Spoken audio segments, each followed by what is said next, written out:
welcome to another one of Pat's Chats with Patrick Gleason from Out of the Basement. This evening, I'm joined with Ronn Sutton, who's been around, I don't want to say how long, will be polite, but quite around time in all sorts of industries for as artist, writer, and all, uh, you name it, you've done it, haven't you, Ron? I've done a lot of stuff for sure. Yeah. Just looking at on some of your career, it's incredible how long and storied it is. So I'm going to start off with an interesting one. You Okay. worked with the Hells Angels. Yeah, I worked with a guy named Phil Cross actually. Mhm. When was it? I don't know, 9 years ago. Yeah. I did a graphic novel. It was 86 pages. It's called Lucifer's Sword MC Life and Death in an Outlaw Motorcycle Club. And it was published by Motor Books, who were in, I think, Philadelphia, but I'm not sure. It's a company that's been around for many, many decades, and but they publish motorcycle magazines and racing publications and car books and all that kind of stuff. Anything to do with engines and cars and stuff. Um, and they decided, since graphic novels were booming, they decided they would throw their hat in the ring. So they contacted me. I was recommended by somebody else. They recommended me and they called me up and asked me if I'd be interested in doing a graphic novel about Steve McQueen. And I said to them, oh, yeah, that'd be great. And what I was thinking was, great. The most difficult thing in the world to draw is cars. Hmm. I'm not good at it, but, I'm not going to turn down the opportunity. So we said, okay, fine. And a week later, they called me back and said, wait a minute, we've decided to give this graphic novel of Steve McQueen to the other artist. How would you like to draw a book about the Hells Angels? And I said, great, thinking the only thing harder to draw than cars It's is bikes. motorcycles. So yeah, I had 4 months to draw it. It was 86 pages, and it meant I had to completely pencil and ink a page every 36 hours for 4 months, which meant that every time I was so exhausted, because I was drawing from the time I got up in the morning till the time I went to bed 7 days a week. Every time I was so exhausted, I had to take a day off. Then I had to catch up and do 2 pages in 48 hours to stay on the deadline. Hmm. And I had to stay on the deadline because there was a very substantial bonus if I met all my deadlines. And as a freelancer, I wasn't going to give up a very substantial bonus.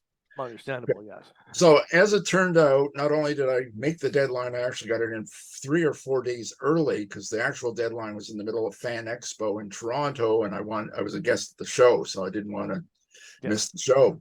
Where the Hells Angels part comes in, it was written by a guy named Phil Cross, who's been a member of the Hells Angels since about 1970. He's one of the original guys out there in California with Sonny Barger, the original Angels. Hmm. And it's basically, as I like to say to people, it's how he joined the Hells Angels with all the names changed to protect the guilty. So he's not the best writer in the world. I presume he's a better Hells Angel than he is a writer. But it's straight from the horse's mouth. It's not somebody speculating what they think it's like to be in a motorcycle gang. So Did you get to talk to Phil during this? I didn't get to talk to. There was kind of a wall between him and I. We were dealing with our editor, and it wasn't until the project was finished and CBC Radio's All in a Day wanted to do an interview about the book. So I went downtown to the Ottawa CBC studios, and they patched Phil in from, I think it was Arizona. He went to a local radio station there, and that was the only time we actually ever talked together. And so that was an interesting experience. It was funny because at the end of the interview, it was just prior to the Ottawa Comic Con, and the interviewer said, "So Phil, you're going to come up to Ottawa and do a book signing with Ron and go to the convention?" And of course, it turns out he cannot get into the country. He I cannot was get going to across say, the border. His reputation precedes him. They're not letting him in this country. yeah. So it was interesting working on it because as I was working on it, Motor Books was sending me lots and lots and lots of reference of motorcycles, which I dearly thank them for. And I was also Googling images too, biker clubhouses and all that kind of stuff. And, you know, as you're Googling those images along the bottom, sometimes you get these news stories, old news stories, and I'm having fun drawing this. And then these news stories are coming up, you know, shootout kills 12 Hells Angels in gunfights, you know, and six bikers killed in bar, you know, and you sort of go, whoa, you know, this is a real thing, you know. So did he appreciate what you like the way you did the book though? Did he appreciate? yeah, he was very positive about it, and I was gonna say it's probably something else that you're like, don't want to piss off one of the top Hells Angels. well, as I've also said to people, you know, I'm really glad to be able to say I have a Hell's Angel on my fighting side, but I'm also really glad he's at arm's length. Yes.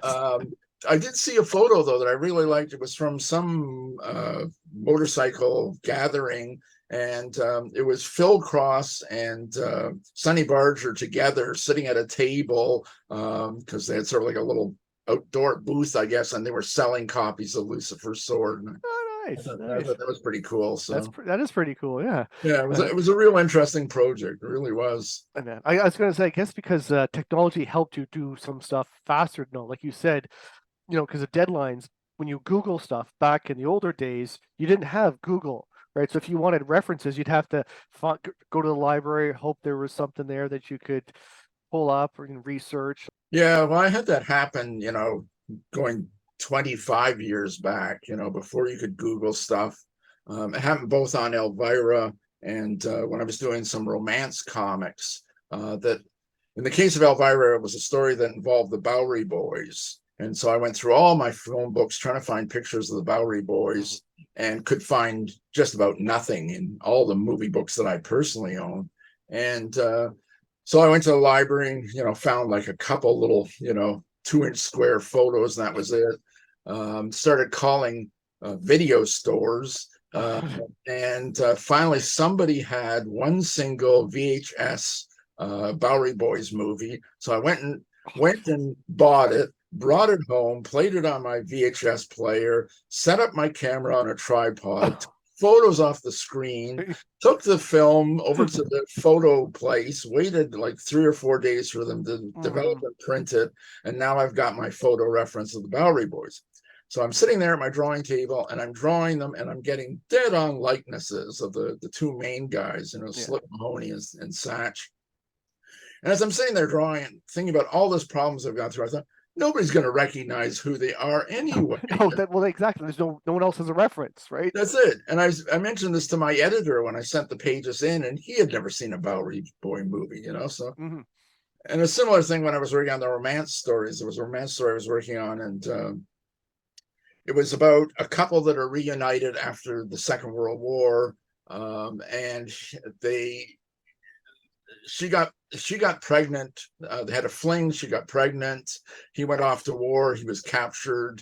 She presumed he was dead, and they didn't see each other until many, many years after the war. And she's got a full-grown son, which is his son. So they're trying to reunite or have some sort of relationship. And his hobby is to rebuild engines. And there's a scene where he's talking to his son, and he's rebuilding a Corsair engine from an airplane.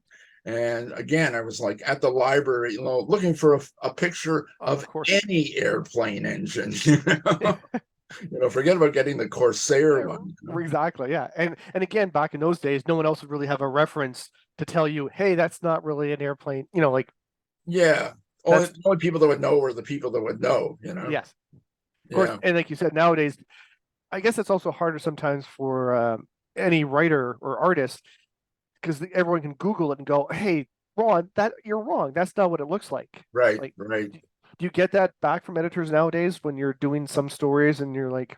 I get very little feedback on any of the stuff I ever do. I mean, I've been doing the Burroughs stuff now for 7 years, and you know, the writer, I send the stuff to the writer for approval before it goes out to the colorist, and he just says, "I really like it. I really like it," you know, and you know, he gives me a couple compliments, but I mean, never any negatives. And well, that's good. That's a good sign.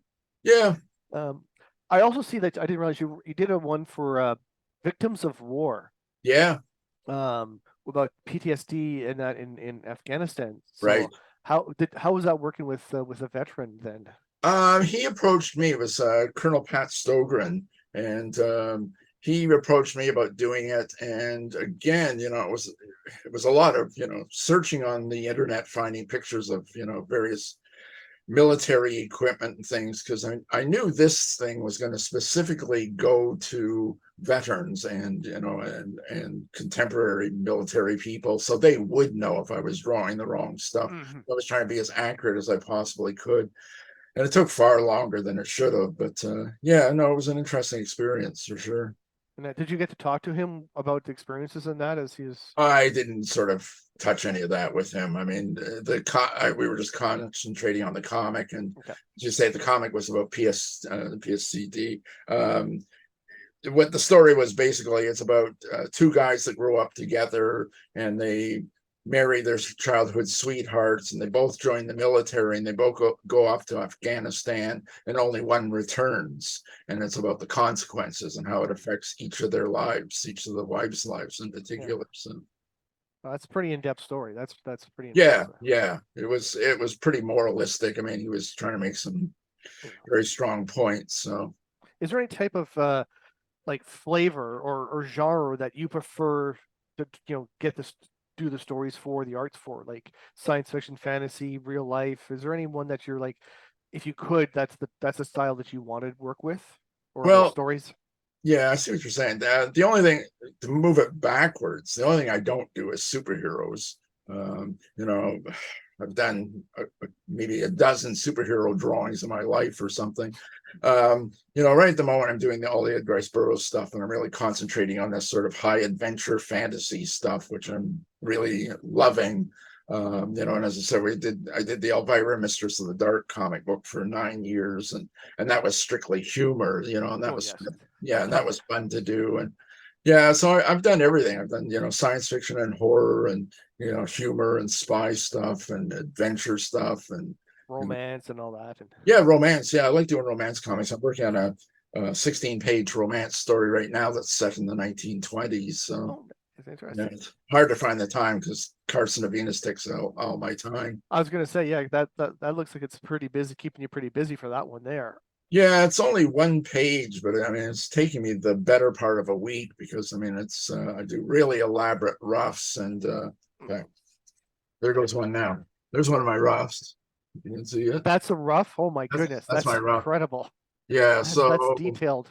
yeah, well, it's all there. When I do the roughs, I want everything Mm. on the page, and then by the time I get to the finished art, this is a different page, but it's like, Oh my goodness, that's uh, incredible. yeah. Like So I that. mean, anyway. Yeah, don't worry. When I put this video up, there'll be pictures of the stuff that Oh, I good, got from good, you and that. So yes, I haven't good. had a chance to finish the story that I got from you guys. Just life, but Oh, right, right, right. it's all it's the sorry, The I'll put Gelatin that up one. there. Yeah, Oops. yeah. Ah, it's not showing. There we go. I'm looking forward to that one. Yeah, Uh, that's sort of a gothic romance story, and which I'd always wanted to draw. And when Hope Nicholson approached us about doing a story for the book, she said, "Would you be interested?" And I went, "Oh yeah, I've always wanted to do a gothic romance story." And she went, "Well, I've already got a lot of gothic romance stories, so can you do some other kind of story?" And I was like, "Thanks, I'm out." At which point she said, "Wait a minute, wait a minute, wait a minute. Yeah, you can do one." So, oh, good, yeah. so. Now, are you self-taught, or did you go to like different schools, or? No, pretty much self-taught. Any training I had isn't even worth discussing. So, So what got you started with the art and that? um, well, I mean, as a kid, I was reading comics and reading a lot of comics, and eventually, I started contributing drawings to fanzines, which were amateur, fan Mhm. publications about comics. I started contributing to them, and then I guess I started getting single drawings published there and a few strips published there, and then I guess the next sort of big step was in 1972. I moved upstate New York and moved into Bernie Wrightson's home and slept on his living room couch for about 3 months. And when I moved in, he was working on Swamp Thing. I think it was number 4. It's the werewolf issue anyway. Okay. And Jeff Jones lived about 10 miles away. So I used to go to his home a lot. And I we'd sit and talk and draw together, and I actually modeled for a whole bunch of stuff for him. And I knew Michael Kaluta, so I used to go into New York and spend a lot of time with Michael as well. And I ended up ghosting a whole lot of 4 pages of pencils, and about half the issues were the inks of one of Howard Chaykin's issues of Sword of Sorcery, which was the Fafhrd and Grey Mouser adaptation. Yeah. And then I finished that, and I came back to Canada, and I started working for a whole lot of really obscure Canadian comic books, Orb Magazine and Vortex, and all kinds of people like that, and for Renegade Press. I mean, that's through the 70s and 80s.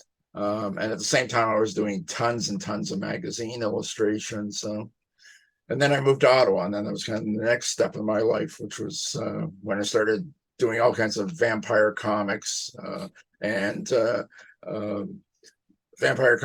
doing some more animation work, because I worked in and out of animation periodically. And then I started doing Elvira, and then on and on and on and on and on. So, and it just kept going, kept building up.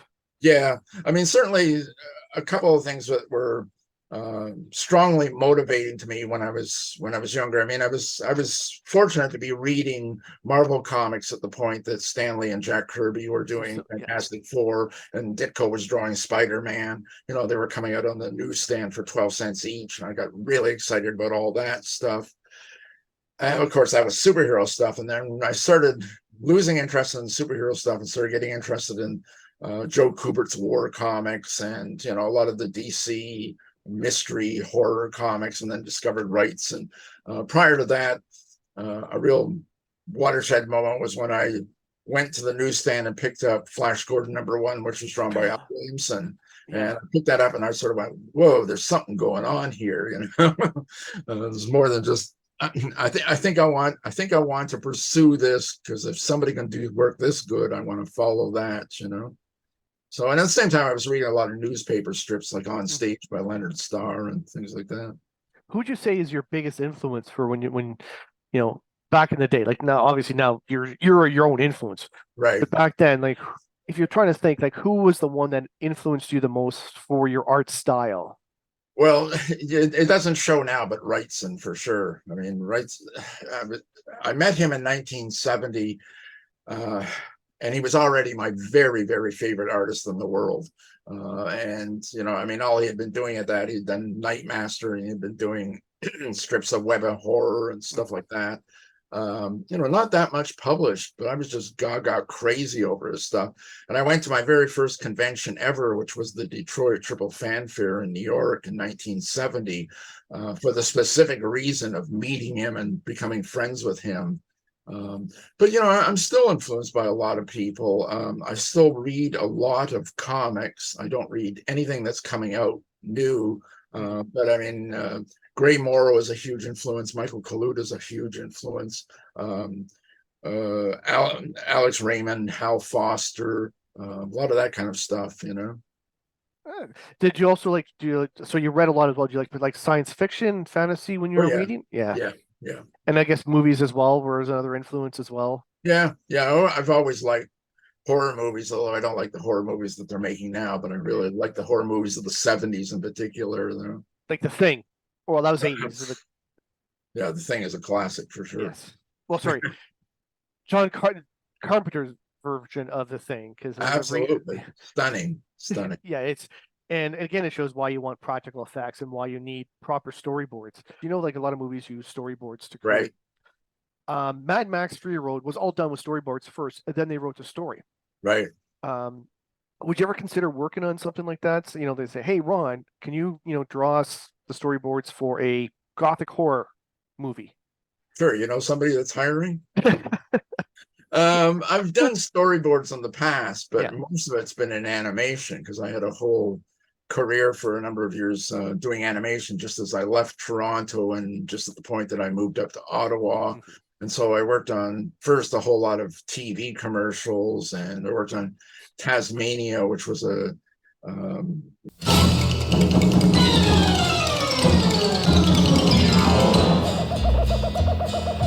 Welcome to Atlantic's Way, under, down, under. The sky's always yellow in rain or shine. Down to Tasmania, come to Tasmania. When Topsy meets Tubby, they start to spin like a Tasmanian devil and his closest kin. Down in Tasmania, come to Tasmania. Warner Brothers cartoon based on the Tasmanian Devil, yes. And Oh, wow. I worked on a feature film, Steven Spielberg feature film called We're Back, A Dinosaur Story. Then when I came to Ottawa, I started working on a bunch of different shows and things, the main one being Savage Dragon, based on the Eric Larson comic book. Yes, I remember that one, yes.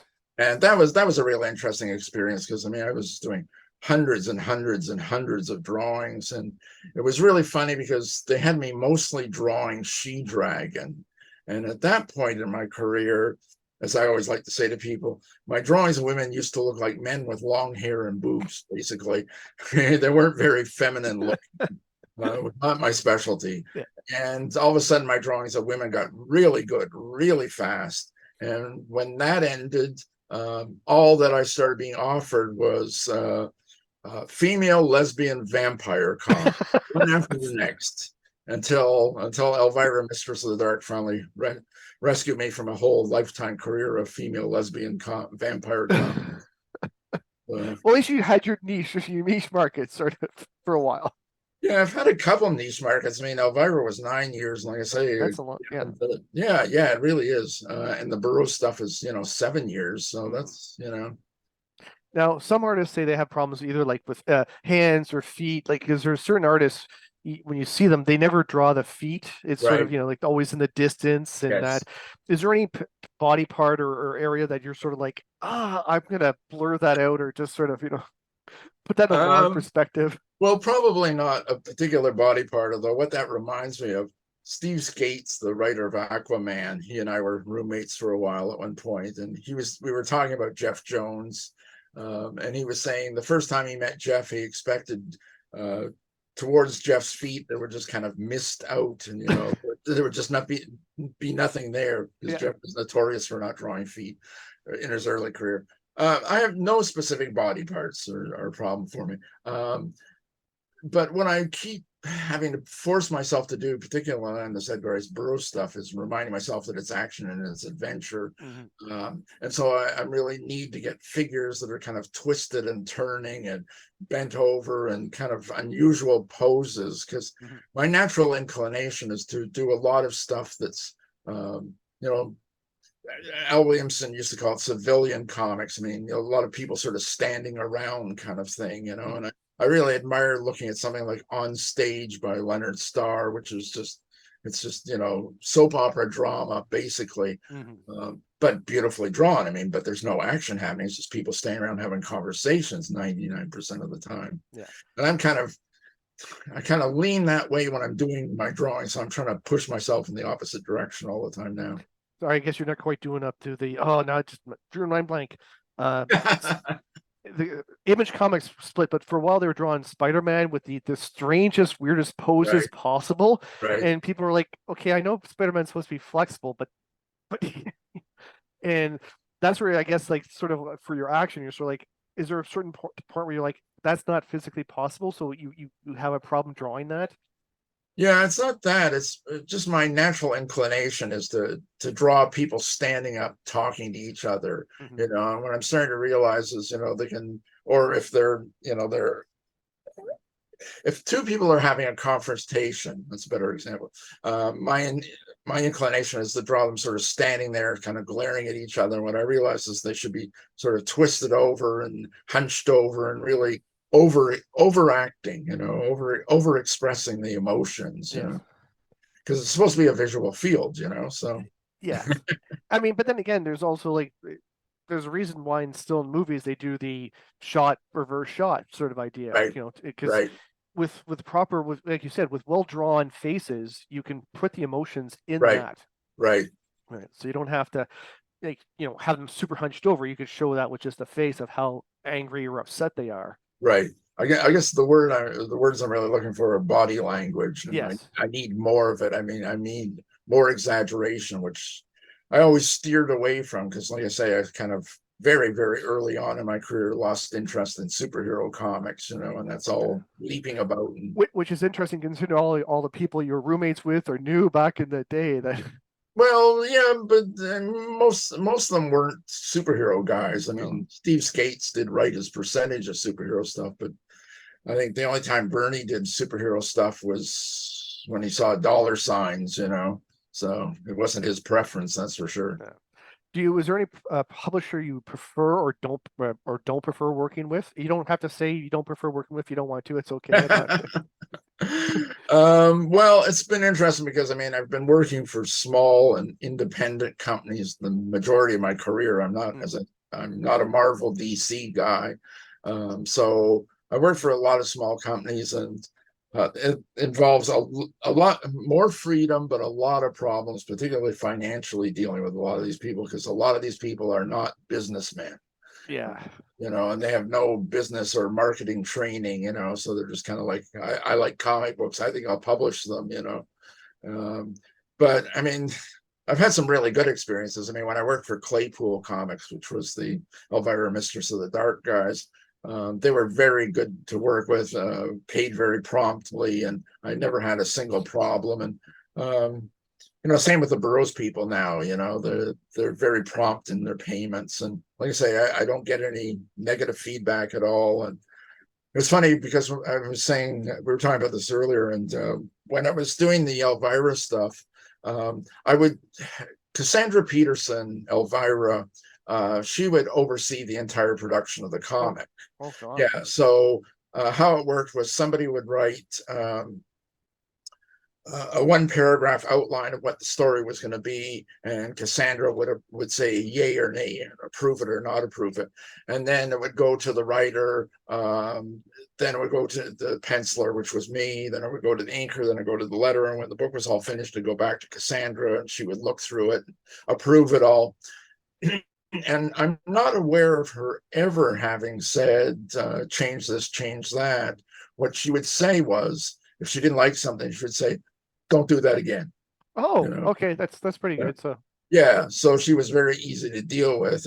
Because I've dealt with people in the past that just wanted to nitpick through artwork, And again, it was really people that aren't really professionals in the field, and they think that's what an editor does, isn't it? They think an editor not encourages the production. They think an editor goes in and tells you everything you're doing wrong, as opposed to, this is great, well, an editor should be there, vetoing ideas before you do them, or encouraging you along, and this is a good idea, follow this, sort of thing. So or something like, okay, can you use would it be possible to one page splash page here, or break it up, right? But not go, can you change this to this? Can you change this to this? Yeah, as long as I've been working on the Burroughs stuff so far, they've asked for no changes. And when I worked on Elvira, Richard Howell, who was the editor, might ask for changes, but they were always very, very minor things. It wasn't redrawing panels. It was, fixing eyes that weren't aligned properly or something like that. It was funny because in the late 80s, I did one single Man from U.N.C.L.E. comic book. And that was an interesting experience because I remember when I was a kid and I would buy Dell comics and Gold Key comics. Oh, I remember those, yeah. Yeah, based on, movies and TV shows. So you get all excited because you couldn't Google photographs of your favorite people, so the only thing you could get were comic books. And, you buy the comic book and you bring it home and sit there and you go, this doesn't look anything like the actors, Yeah. I realized two things in recent years. One is that some of the artists were just terrible and they couldn't have drawn a good likeness to save their lives or didn't care. Yeah. And the other thing is, in some cases, they didn't have the rights for a likeness. Yes. So, I had the FBI story by Alex Toth. I still have it. I bought it decades and decades ago. And for years and years and years and years, I looked at it and I go, how can Alex Toth not do a good likeness of Jimmy Stewart? How is that possible? And one day I figured out, he probably had some sort of veto on it that they couldn't use his likeness. It doesn't look, it's not even a passing resemblance. Anyway, the Man from U.N.C.L.E. So the Man from U.N.C.L.E., I went out and bought every single piece of photographs I could find from the TV show because I wanted it to look exactly like the actors, because they didn't look like the actors when I bought the Dell and Gold Key comics.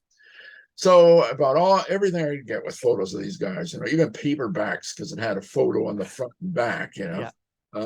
So I started drawing it, and then I'm reading through the script, and the script says there's the appearance of a bumbling thrush agent, sort of a Don Knotts type. And I went, "You want a Don Knotts type? I'll give you a Don Knotts type." So I went and bought a book on Andy and Mayberry. So now I'm drawing Leo G. Carroll, Robert Vaughn, David McCallum, and Don Knotts. So I thought, let's cast the whole comic book like it's a movie. So I made the head of Thrush, David Bowie. His assistant was Steve McQueen. Oh, wow. Lou Reed had a cameo. Clint Eastwood had a cameo. Nick Fury had a cameo, and the publisher was freaking out. And I said, "Don't worry about it. It's not really Nick Fury. It's his brother, Sick Nuri." But anyway, so it all had to go to MGM before it was published for approval, and they sent it back, and the art changes they wanted was, they said, make Leo G. Carroll's ears not stick out so much, and that was their one art. That was it. Okay, but they were okay with the rest of the the images. They were okay with Clint Eastwood and all that.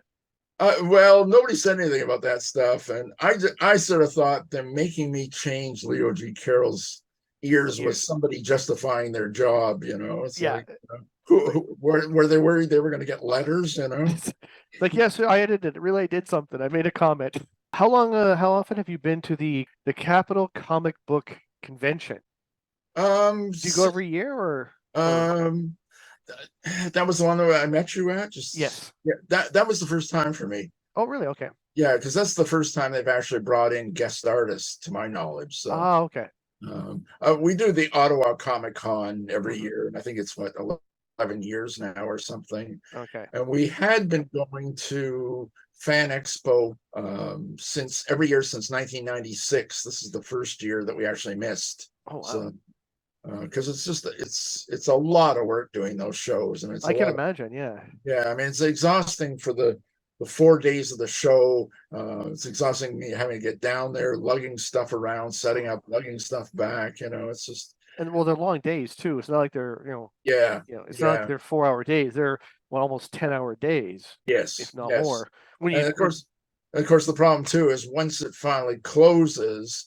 It takes half an hour to set up, and then it takes a half hour to get back to the hotel again. Mm-hmm. By then it's like 9 o'clock or 10 o'clock at night, and you haven't eaten yet, and you try to go out and find a place to eat, and every place is packed. Yeah. And then you have to get back up the next day to start all over again. That's it. Yeah. But we over the years, since I've been with Janet and I have been together about 30 years. Janet, nice. Janet Hetherington, my partner. Yeah. We've done conventions all over the place. We've done Boston and New York and San Diego and Calgary and Orlando and a ton of conventions. So do you like the Ottawa one because it's closer, so it's a little bit easier for you guys, or it is literally 6 minutes from our front door to the front door of the EY Center. So. I get to sleep in my own bed, and have your coffee in the morning before you go in. That's it. And I take my thermos full of coffee with me. So, and if you really need to, I'm going to take a break, go home quickly, come back. That's it. So, although I must say, sometimes I guess it is nice to sort of travel. But when you go to like the other cons, like the San Diego and that, do you add time before and after to sort of take for a mini vacation? It depends. When we've gone to Orlando, we've done that. We've gone to Disney and a bunch of other places like that. Most of the other places, no, it's just kind of hit and run. And that's kind of the problem too. Is, I mean, it's like you fly to the place, you struggle to get out of the airport, you get in your cab, you get to the hotel, you go from the hotel to the convention, you go from the convention back to the hotel, and so forth, and then it's reversed back to the airport again.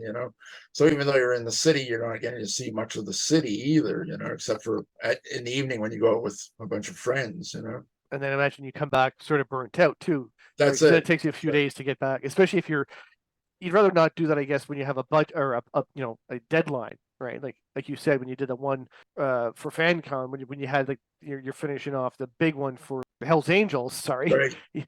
Yeah, because like you said, if you hadn't finished by the time you got to the convention, you wouldn't have been done week after. You would have lost so much time. Yeah, oh, I try to, I have in the past anyway, just try to take one day off when I come back. But I actually work through the conventions too. I mean, what I'll do is in advance of the show, I'll start laying out roughs, like again like this, and just do Yeah. the basics of it, and then do the finished rough at the show. While I'm talking to people and in between sketches and sales and conversations. So yeah. Now you and Janet have collaborated a lot over the years as well. Yeah. And What was it? When I started on Elvira, that was 1997, and the first issue I was in was number 57, and a couple of years, 3 years into drawing Elvira, we went to the Chiller Theater convention in New Jersey, and in Meadowlands, New Jersey, and that was interesting because it was in a hotel, and so there wasn't like an artist alley. They had pockets of artists in all the different rooms. So it was Bill Stout and Bernie Wrightson and myself and Janet in this one room together, because we had just released a comic called Night Terrors that we all had artwork in that Bernie was editing. Yeah. And so the three of us were there to promote it. And so I had the most recent issue of Elvira all penciled, and I called up Richard Howell, who was in Leonia, New Jersey, and said, we're going to come and have lunch with you. And we took a cab there, $40 cab ride in 1998. Yeah. Got there, went out for lunch, and while we were there, Janet was saying, would you be interested in me pitching some story ideas? So Richard was open to it. And so she started pitching story ideas, and she ended up writing a lot of stories. She may have written more than I actually drew. And I drew about 48, 49, something like that, somewhere around 50 stories. Wow. Really? But she was writing stories for me, but she was writing them for the other artists too, because I wasn't the only artist on the book. And when she wrote for me, it was really nice because she asked me what I was interested in drawing, so if I felt like I wanted to draw dinosaurs, she would write me a time travel story where Elvira goes back to prehistoric times, So yeah, we were both on the comic until the very last issue, which was number 166. So did you guys have a wrap-up party for that when it finished, or no, because we were all in different cities. cities? So, Oh, right. except for Janet and I were in the same city. Now I imagine it was kind of coming for a long time, so it wasn't an absolute shock when it ended. So sad still. If it was still going, I'd still be working for Richard Howell and Claypool. Oh, really? Oh, good. Yeah. That means it's a good experience then. If you're like years later, you're still going. Yeah, and like I say, I met Richard because of the Elvira comic, and he still calls and we still have conversations, so we're still friends, Now I imagine in 2007. So because I know, like I said, for comics and an artist, that was a big thing that Image did when they split off. They were like, okay, any artist that you own the art. But I imagine with the working for the independents and the small ones, that option's probably not available for you. Like, oh no, well, what do you mean own the art? Own the copyrights or own the physical art? Own the copyrights, right? Like whatever. No, in fact, I mean, Cassandra Peterson is a smart businesswoman, no question about it. So she owns everything, Okay, yeah. So I mean, I got my original artwork back, but no, she owns the rights to everything. So, which is understandable. Like you said, she's smart. But I guess some of the other independent ones, they're not too sure what they do, but they also sort of like they're like, that's ours. Do they try and own the art as well? They're like, that art is ours, and you can't. I've never had that experience of the people keeping the artwork. Some of the stuff I've done in independent books, I own the rights to, and some they own the rights to. I mean, a number of cases. I mean, I was drawing stuff that I didn't own the characters. So I mean, I did a bunch of Honey West comics based on the 1950s, 1960s pocket novels, and then she was a female detective, and then And then there was the TV series in the 1960s as well. So I drew a bunch of those, and in fact, Janet wrote one which was a crossover between Kolchak the Night Stalker and Honey West. So obviously, we don't own any of the rights to that stuff. I've got all the artwork. Because I penciled and inked it, so I didn't have to share it with the inkers, which I did at Claypool, of course. Yeah. So, and again, I was going back for technology. Do you find it easier now? I guess it must be easier now working with different people, different cities, because you can just, do you put your art electronically and send it to them, or do you still like send off the physical copy to them? no, everything is done digitally now, scanned and sent out. Yeah. When I worked with Claypool, Richard was even more old school than I am, so it was FedEx boxes constantly going back and forth. Yeah. And crisscrossing the country, because I would send him the pencils. I would send the pencils to Richard Howell. Richard would send them to whomever to ink. The inker would send them back to Richard Howell. Richard would send them out to the letterer, and then the letterer would send them back to Richard again. So I mean, they were crisscrossing the country many times. Yeah, and that's of course why it takes them so long to come out with a new edition. Yeah, well, Richard really had it down to a fine art because he had multiple people, working on different stories all the time. So, and there were a lot of things that were really terrific about the Elvira comic. First of all, it was a really fun character. It was a humor book. It was an all ages book so that kids could read it. I mean, there was no sex or violence. There was a lot of cleavage and a lot of but bare thigh, but nothing that kids couldn't see on TV. Yeah. And for the most part, all the stories were self-contained. So if you bought any random issue, you weren't getting part 3 of a 7-part storyline, or something. So, which also made it easier for the kids because they didn't have to like remember different stories. You just pick it up and read it. Yeah. And I mean, if there was a character from before, they would do the same old thing with tell you where their last appearance was or identify who they were. So yeah.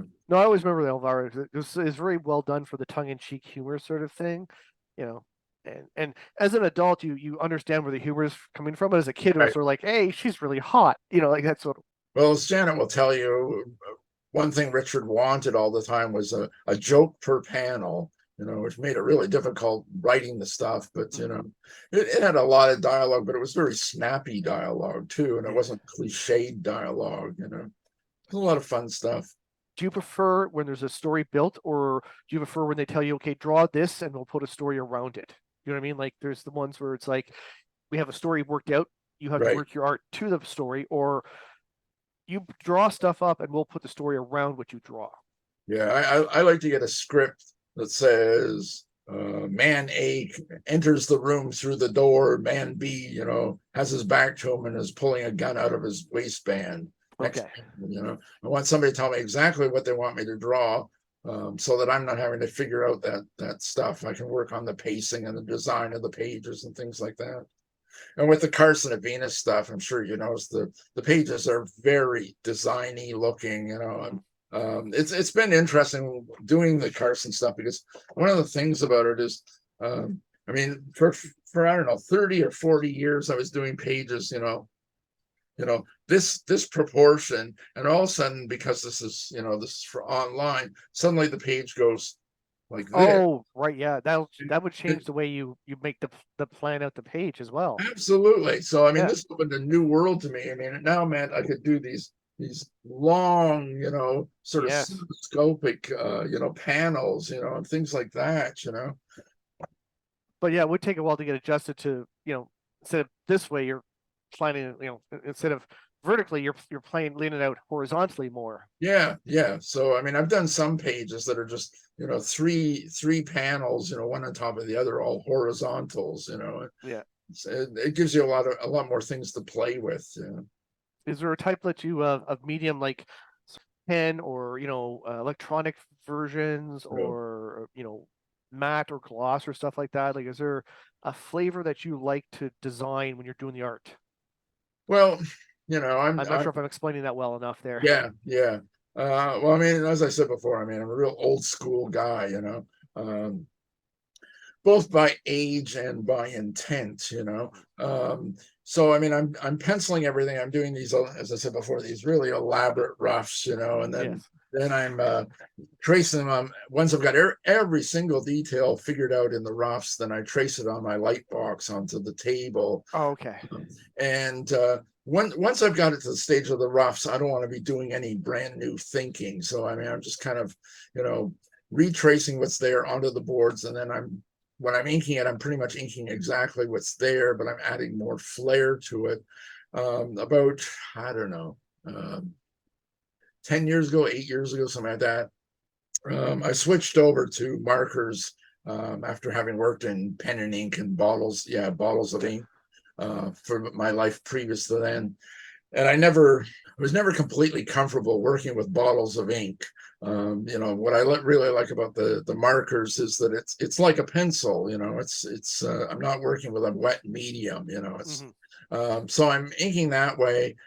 So I'm penciling the pages, I'm inking the pages, I'm hand lettering the pages, and I'm adding old school zipatone, which is so hard to get now. The only place I can get it is I have to order it directly from Japan because nobody else in the world even makes it Oh, anymore. what? Really? Oh, wow. Yeah. So, and it's not very good. It's really low tack, you know, not very sticky. So it's really hard to get it to stick. And I have like about 3 or 4 choices of there's a company in Japan that makes, I don't know, hundreds and hundreds and hundreds of various zipatone pages, but they're like, it's a page of like all flowers and a page of all little bunnies and a page of little sunsets, you know.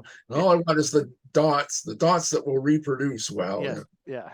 And everybody tells me I can do this digitally, but I mean, my goal is, I mean, I want to do this stuff. I want to draw and I want to do this stuff the way my heroes did it in the past. The way guys, you know, in the 30s and 40s and 50s and 60s, you know, Al Williamson and Alex Raymond and Hal Foster and, you know, and Gray Morrow and whoever else, Albert Giolitti, how they were working. I want to use the same methods. And it's frustrating to me because after a lifetime of looking at their artwork, I figured out how they did some effects and things, but I can't get the materials that they used because they no longer make them. Oh, they don't make them anymore. Yeah. Yeah. So you're like, I know how to do it. I just can't because it's not available. It's like Craft Tint, which was the art boards that it had a pattern printed on the board, and there was a liquid that you would use and you would paint, and it would bring up the chemicals wherever you painted, and it was kind of like a zipatone effect. Oh, okay. You know, you see it in Buzz Sawyer and a lot of things like that. They just don't make it anymore, you know, for decades now, you know. So where do you see yourself in a few years? Like still trying to I'm going to keep drawing Carson as long as I can. Okay, yeah. I'm doing Carson of Venus as a weekly online Edgar Rice Burroughs comic strip. But in 1972, again, you know, when I was staying with Wrightson, that's when Michael Kaluta was drawing Carson of Venus for DC Comics. And Ace or Bantam re-released all the Burroughs books with brand new Frazetta covers, and they brought out Carson of Venus books. And so Michael was drawing the comic strip and the books were coming out, and I was just really excited, and I really wanted to draw Carson of Venus. And here I am 52 years later or whatever it is, finally getting to do it. So I'm not giving up on it. I'm I think the 4th guy drawing the Carson strip, because the strip is at I just finished the new one today. That's not it though. Well, we're at about 325. Wow. And I've drawn 140 of them. Nice. So there was 3 or 4 other guys before me. The first guy did 100, and the next couple of guys did like 30 or 40 each, something like that. And I want to stay on it. It was funny because when I inherited the strip, it was so far removed from what Burroughs had envisioned. It was just ridiculous. I mean, literally, when I started on the strip, Carson was dressed in a t-shirt and basically spandex bicycle shorts, you know. And so as soon as I got that's a different look for yeah, so as soon as I got on it, I went, you know, get that boy a helmet, get that boy a cape and a sword and a blazer pistol, you know. And this is Edgar Rice Burroughs, not, you know. Yeah. And so I mean, the whole time I've been working on it, I'm striving to get what is it at the heart of Edgar Rice Burroughs' work that makes it so unique, you know? And it really has to do with how heroic the character is, and how everything around him, although its stuff is very basic, because there aren't flying machines, there aren't any of that kind of things, how everything is so ornate and well designed, or should be, and exotic looking, and so. Have you thought of have they thought of doing other ones of Edgar Rice books and Well, stories? they are, yeah. I mean, what it is, what I'm doing it for is the site is, I think it's edgarriceburroughs.com/comics, and every Saturday they post about a dozen brand new strips. It's not always the same dozen, because some of the artists, don't get their stuff in on time, so it just it's to the next week. But there's like 2 Tarzan strips. There's John Carter of Mars. There's Carson of Venus. Oh, yeah. I think I just found that they're. Yeah, Beyond the Farthest Star. There's about 17 strips in total, plus the other ones that have already run their course. Before I was doing Carson of Venus, I did The Man-Eater, which was about a lion being brought from Africa to the United States and sold into a circus that escapes. And it took me 150 strips to draw The Man-Eater. So it was weekly. So it was 3 years of stuff. It was about 3.5 years worth of work, because we kind of had a 6-month start, which was really nice. The problem with Carson has always been that the guy that was drawing it prior to me quit very abruptly. They needed a brand new artist.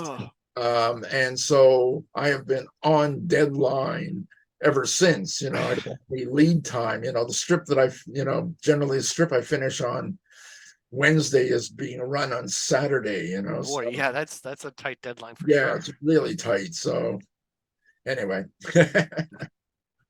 but I'm loving it. So I definitely want to stay with it. So, well, that's good to hear. I'm glad that it's. Like I said, I appreciated the art I did have. I do have some art of yours. I bought that. okay. It's just I had this stack because I bought something. 1 or 2 pieces from every table as much as I could, because I'm there I'm supporting local artists, and so that's what I said. I was buying from every table, and there was Jeff, you, and Janet side by side. So it was like I got confused with all the deals. Like, I'll just grab stuff and just buy. Yeah, Janet and myself and Jeff Fisher were a threesome. We do a lot of stuff together. So yeah.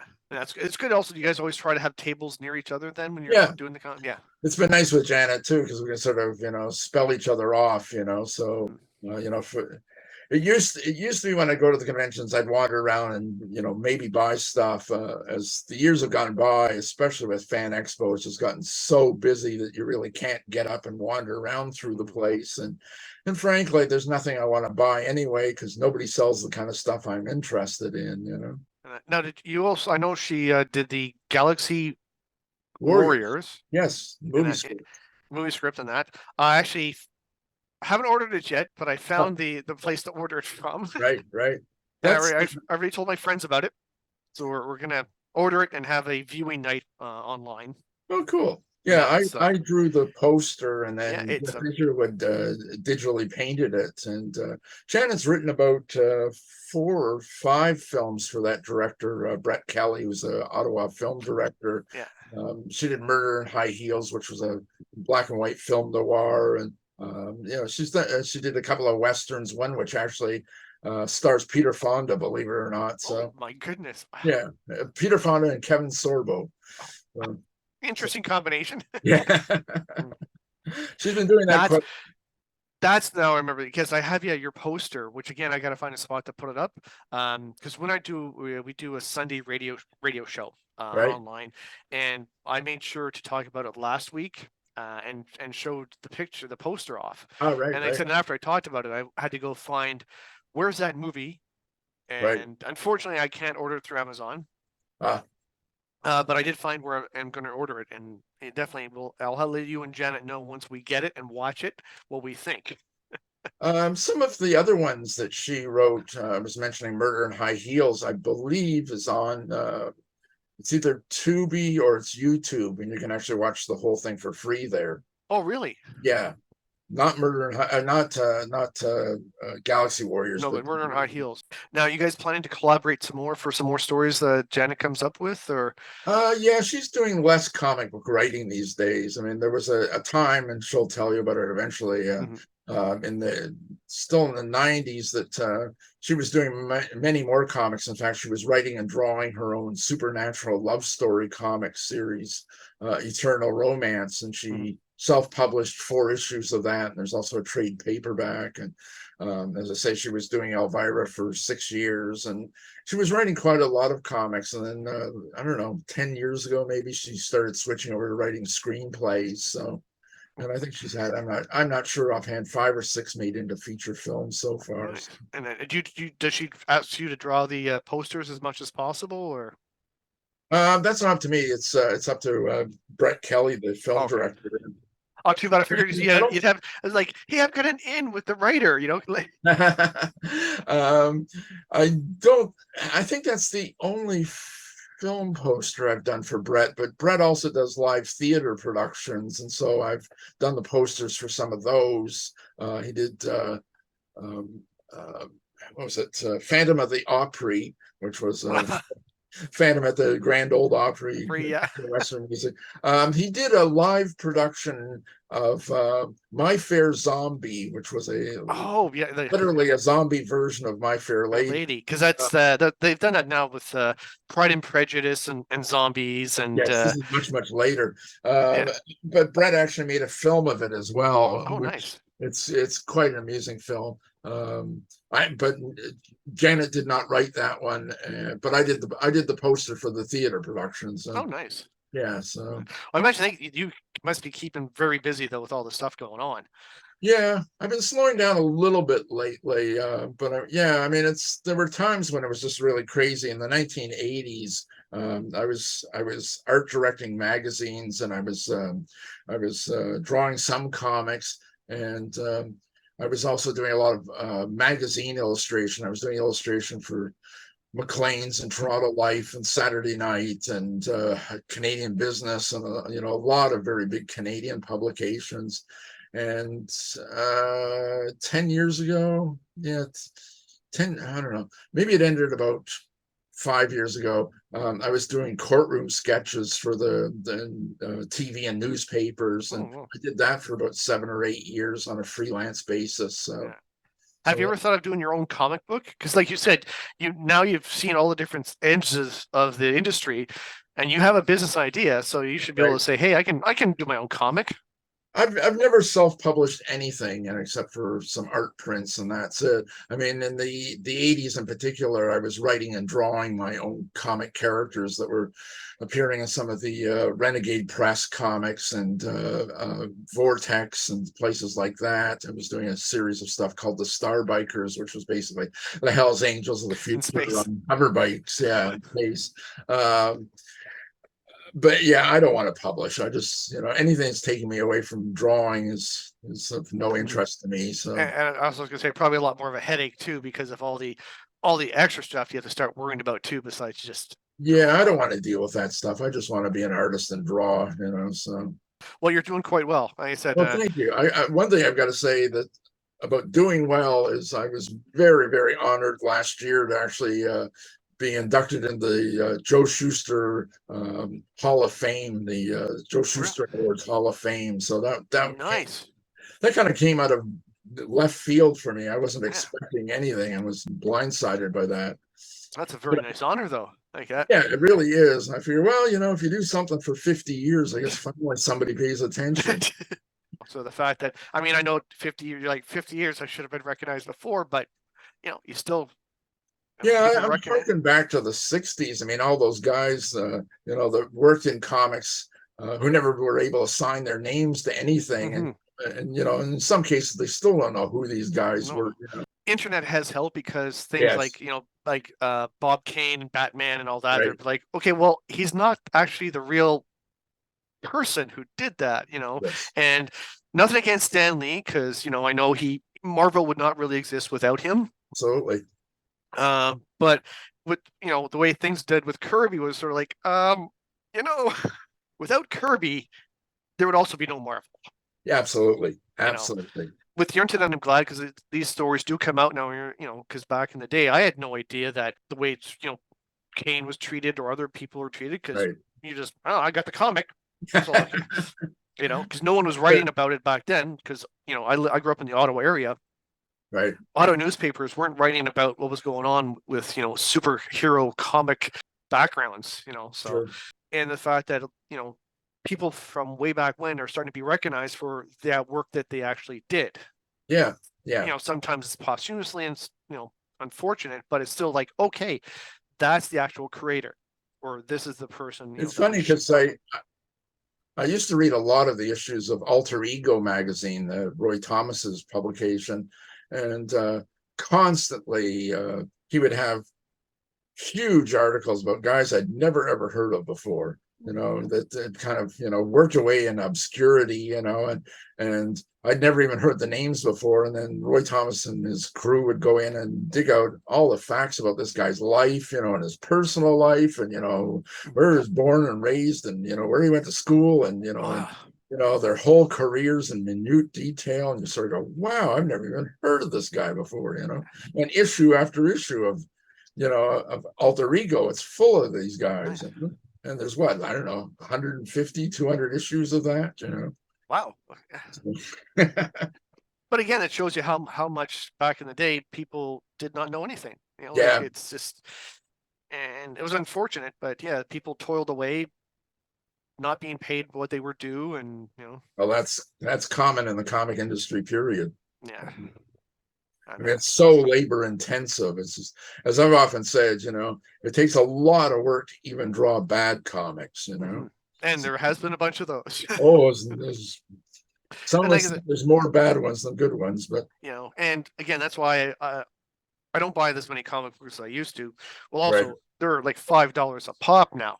Right. And if I knew that the artist was getting paid more of that than the company, I'd be happier. But I'm like, Yeah. well, no, they're not. They're not. It's not like the artist is getting the majority of that. No. And it's like, well, that's not fair then. And but again, it's been a thing for all sorts of artists in all sorts of fields, right? So Yeah, I think if you talk to comic artists, you'll find that none of them have had actual raises in a decade or possibly 2 decades. You know, whatever price increase is going into those comics is going to the retailers and the shippers and the printers and the paper people, and, you know, on and on. You know, not a penny of it trickles down to the artists. You know. well, I still wish you all the best there, Ron. Thank you. Thank you. Thank you very much for this. Sure. Sure. Well, thank you very much, Ron, for joining Out of the Basement. We appreciate it greatly. And thank you, viewers, for paying attention to another one of Pat's chats. There will be links for all of Ron, well, as much as Ron's stuff as I can find, and a lot of the stuff he was talking about. There'll be links in the description below. And thank you, and we'll catch you next time.